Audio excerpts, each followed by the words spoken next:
Hello everyone. இந்த வீடியோல நம்ம டேட்டா டைப்ஸ்னா என்ன அப்படின்றத பேசிக்கா தெரிஞ்சுக்க போறோம். ஸோ டேட்டா டைப்னா என்னன்றது தெரிஞ்சுக்கிறதுக்கு முன்னாடி நம்ம டேட்டானா என்னன்னு தெரிஞ்சுக்கணும். நம்ம ஆல்ரெடி டேட்டானா என்னன்றத பார்த்துட்டோம். ஸோ டேட்டானா என்னன்னா இன்ஃபர்மேஷன் அப்படின்னு சொல்லியிருந்தேன். அந்த இன்ஃபர்மேஷன் வந்து ஒரு பர்சன் பத்தியோ இல்லைன்னா ஒரு ப்ராடக்ட் பத்தியோ இல்லை ஏதாவது ஒரு இன்ஃபர்மேஷனை தான் நம்ம என்ன சொல்லுவோம் அப்படின்னு கேட்டிங்கன்னா டேட்டா அப்படின்னு சொல்றோம். இந்த டேட்டாவை எப்படி நம்ம ப்ரோக்ராம்குள்ள டிஸ்ப்ளே பண்ணி பார்க்கறது, அந்த ப்ரோக்ராம்குள்ள நம்ம வந்து அந்த டேட்டாவை வந்து பிரிண்ட் பண்ணி பார்க்கணும்னா நம்ம பைத்தான் பொறுத்தவரையும் பிரிண்ட் அப்படின்னு சொல்லிட்டு ஒரு ஃபங்க்ஷன் இருந்துச்சு. அந்த பிரிண்ட்ன்ற ஃபங்க்ஷனுக்குள்ள நம்ம என்ன பண்றோம், நம்மளோட டேட்டா வந்து ப்ரொவைட் பண்றோம். அது உள்ள இருக்கக்கூடிய நம்ம என்ன டேட்டா ப்ரொவைட் பண்றோமோ அந்த பிரிண்ட்ன்ற ஃபங்க்ஷன் வந்து அந்த டேட்டாவை நமக்கு டிஸ்ப்ளே பண்ணி காட்டுது. ஸோ டிஸ்ப்ளே பண்ணி காட்டுறதுக்காக நம்ம பிரிண்ட் ஃபங்க்ஷன் யூஸ் பண்ணோம். இதுவே அந்த டேட்டாவை என் ப்ரோக்ராம்குள்ள ஸ்டோர் பண்ணி வைக்கணும்னா அதுக்கு நம்ம என்ன கான்செப்ட் யூஸ் பண்ணோம் அப்படின்னு கேட்டிங்கன்னா வேரியபிள் அப்படின்னு சொல்லிட்டு ஒரு கான்செப்ட் யூஸ் பண்ணோம். ஸோ நம்ம என்ன பண்ண முடியும் அப்படின்னு கேட்டிங்கன்னா எக்ஸ் அப்படின்னு சொல்லிட்டு ஏதாவது ஒரு வேரியபிள் டிசைன் பண்ணிட்டு, அதாவது டிக்ளேர் பண்ணிட்டு, அந்த வேரியபிள்குள்ள நம்ம வந்து ஒரு டேட்டாவை அசைன் பண்றோம். இப்போ நான் அந்த நிசாம் அப்படின்ற டேட்டா வந்து நான் இது உள்ள போட்டுட்டேன்னா அதுக்கப்புறம் நம்ம வந்து பிரிண்ட் பண்ணணும்னா நம்ம என்ன பண்ணுவோம், அந்த எக்ஸை வந்து பிரிண்ட் பண்ணா மட்டும் போதும். நமக்கு என்ன ஆயிடும், அந்த எக்ஸ்குள்ள இருக்கக்கூடிய டேட்டா நமக்கு டிஸ்ப்ளே ஆகும். அப்போ என்னால ஒரு டேட்டாவை பிரிண்ட் பண்ணி பார்க்க முடியுது. என்னால ஒரு டேட்டாவை ஒரு வேரியபிள்குள்ள ஸ்டோர் பண்ணி வைக்கவும் முடியுது என்னோட ப்ரோக்ராம்குள்ள. கரெக்ட்டுங்களா? இப்போ நம்ம என்ன பண்ண போறோம் அப்படின்னு கேட்டிங்கன்னா, நம்ம வந்து ஒரு டேட்டாவை இன்னொரு டேட்டாவோட ஆட் பண்ண போறோம். என்ன நடக்குது அப்படின்றத பார்ப்போம். நம்ம ஆல்ரெடி ஆட் பண்ணியிருந்தோம். ஸோ 1+2 அப்படின்ற ஒரு டேட்டாவை ஆட் பண்ணியிருந்தோம். நமக்கு வந்து 3 அப்படின்னு சொல்லி வந்துருந்துச்சு. கரெக்ட்டுங்களா? இப்போ நம்ம என்ன பண்ண போறோம் அப்படின்னு கேட்டிங்கன்னா, ஏ அப்படின்ற ஒரு டேட்டாவையும் அதுக்கப்புறம் 2 அப்படின்ற ஒரு நம்பர் டேட்டாவையும் ஆட் பண்ண போறோம். அப்படி ஆட் பண்ணோம்னா பைத்தான் எப்படி ரியாக்ட் ஆகுது அப்படின்றத நம்ம வந்து பார்க்க போறோம். ஓகேங்களா?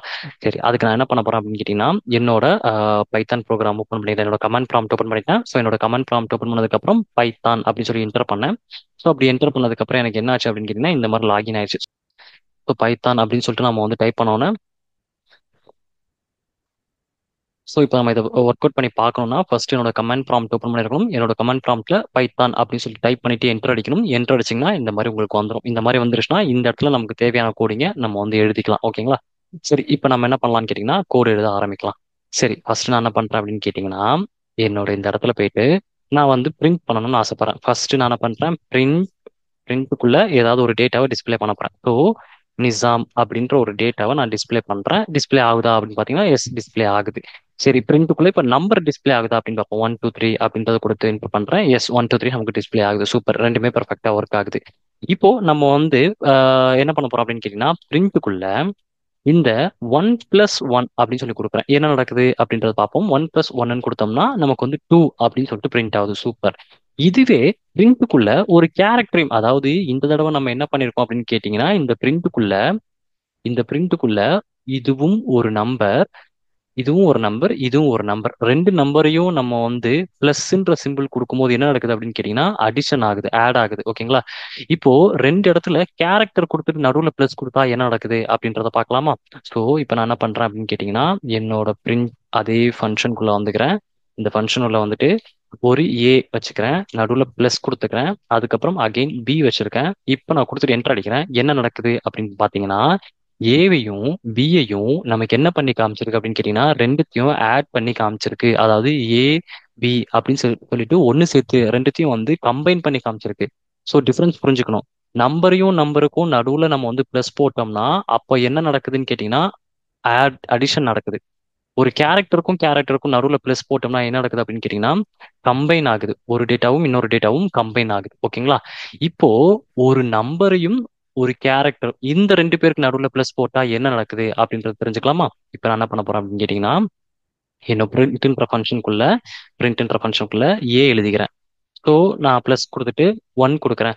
இப்போ என்ன நடக்குது அப்படின்னு பார்த்தீங்கன்னா எரர் த்ரோ பண்ணுது. அது என்னது, ப்ரீவியஸா நம்ம வந்து 1 1 கொடுத்தோம்னா அழகா 2 வந்துச்சு. ஏவியும் பியையும் கொடுத்தோம்னா அழகா நமக்கு ஏபி வந்துச்சு. ஆனா ஏவியும் ஒன்னையும் கொடுத்தோம்னா நமக்கு வந்து எரர் த்ரோ பண்ணுது. கேன் ஒன்லி கன்கேட்டினேட் ஸ்ட்ரிங், இது என்ன ஸ்ட்ரிங்னு போட்டிருக்கு, இது என்ன ஐஎன்டின்னு போட்டிருக்கு, இதுக்கெல்லாம் என்ன அர்த்தம்? இதை பத்தி நம்ம தெரிஞ்சுக்கணும்னா நமக்கு எந்த கான்செப்ட் தெரிஞ்சிருக்கணும் அப்படின்னு கேட்டீங்கன்னா டேட்டா டைப்ன்ற கான்செப்ட் தெரிஞ்சிருந்தா மட்டும்தான் இந்த இஷ்யூக்கு என்ன அர்த்தம் அப்படின்றத நம்மளால புரிஞ்சுக்க முடியும். சரிங்களா?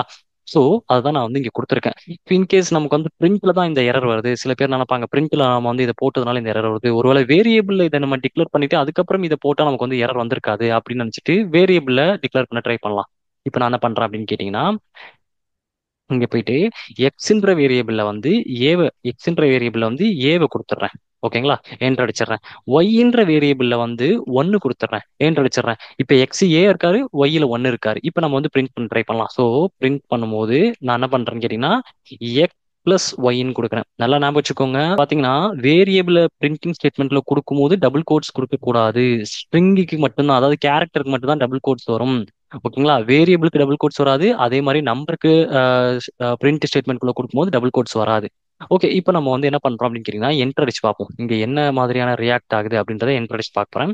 என்ன நடக்குது? அதே எரர் தான் த்ரோ பண்ணுது. ஸோ என்ன எரர் த்ரோ பண்ணுது அப்படின்னு கேட்டீங்கன்னா எக்ஸ்ன்றது வந்து கேரக்டர்ல இருக்காரு, ஒய்ன்றது நம்பர்ல இருக்காரு, என்னால அது வந்து ஒர்க் பண்ண முடியலங்க அப்படின்னு சொல்லிட்டு ஒரு எரர் த்ரோ பண்ணுது. என்ன எரர்னு கேட்டீங்கன்னா டைப் எரர் அப்படின்னு சொல்லி எரர் த்ரோ பண்ணுது. அந்த டைப் எரர்னா என்னன்னு தெரிஞ்சுக்கணும்னா தான் நம்ம என்ன பண்ணிருக்கணும்னு கேட்டீங்கன்னா டேட்டா டைப்னா என்ன அப்படின்றத நம்ம தெரிஞ்சுக்கணும். ஸோ அப்போ டேட்டா டைப்னா என்னன்னு கேட்டீங்கன்னா ஒரு ஒரு டைப் ஆஃப் டேட்டாவையும் ஒரு ஒரு பேர் வச்சு கூப்பிடுவாங்க. இப்போ 1 2 3 அப்படின்ற ஒரு டேட்டா ஒரு கேட்டகரிக்குள்ள வச்சுக்கிறாங்க. ஸோ அதுதான் டேட்டா டைப்னு சொல்றாங்க. இது என்ன கேட்டகரிக்குள்ள வைக்கிறாங்க அப்படின்னு கேட்டீங்கன்னா நியூமெரிக் அப்படின்ற ஒரு கேட்டகரிக்குள்ள வைக்கிறாங்க. இது ஒரு டேட்டா டைப். அதே மாதிரி ஏபிசின்னு இருந்துச்சுன்னா அது ஒரு கேட்டகரிக்குள்ள வைக்கிறாங்க. அது வந்து character type of data. So அப்போ இந்த மாதிரி ஒரு ஒரு டேட்டாவையும் ஒரு ஒரு கேட்டகரிக்குள்ள வைக்கிறாங்க பாத்தீங்களா? அந்த மாதிரி கேட்டகரிக்குள்ள வைக்கக்கூடிய அந்த கேட்டகரிஸ் தான் என்னதுன்னு கேட்டீங்கன்னா டேட்டா டைப்ஸ். ஸோ இதெல்லாம் தான் டேட்டா டைப்ஸ் அப்படின்னு சொல்றாங்க. ஸோ அப்போ டேட்டா டைப்ஸ் பைத்தான் பொறுத்தவரையும் நிறைய டேட்டா டைப்ஸ் இருக்கு. ஃபார் எக்ஸாம்பிள் இங்க பாத்தீங்கன்னா உங்களுக்கு இருக்கும். So numeric data type, sequence, set and mapping, none data type, Boolean, user defined, இந்த மாதிரி ஏகப்பட்ட டேட்டா டைப்ஸ் இருக்கு. இதை பத்தி தான் நம்ம என்ன பண்ண போறோம் கேட்டீங்கன்னா ஃபியூச்சர் கிளாஸஸ்ல வந்து ஒன் பை ஒன்னா எப்படி ஒர்க் ஆகுது அப்படின்றத பார்க்க போறோம்.